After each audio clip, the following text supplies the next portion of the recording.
మేమైతే వరాల పండి గడ్డి కోసుకొస్తున్నాం ఇవాళ నేను మా మామయ్య. గో ఈ కిందికి వచ్చే వారికి అడవి కాకర అనుకుంటా, బుడ్డ కాకరకాయలు బాగున్నాయి. తీగ కంప చెట్టు మీద అయితే ఫుల్ తీగ ఉంది. కాకరకాయలు చిట్టి ఉన్నాయి. చూపిస్తా ఏం కాకర అంటే తింటారంటే మా మామయ్య అయితే తినరు అంటుండు. పూత అయితే భలే ఉందబ్బా, పూత మస్తు పూతుంది. కాకరకాయలు కింద మస్తు ఉన్నాయి, చిట్టి కాకరకాయలు.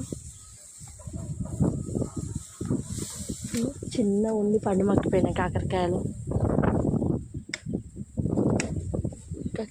లేత బుడ్డ కాకరకాయలు ఉన్నాయి,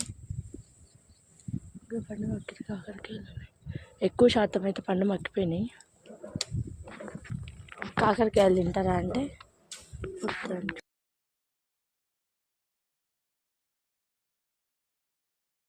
ఇది కాకర తీగే.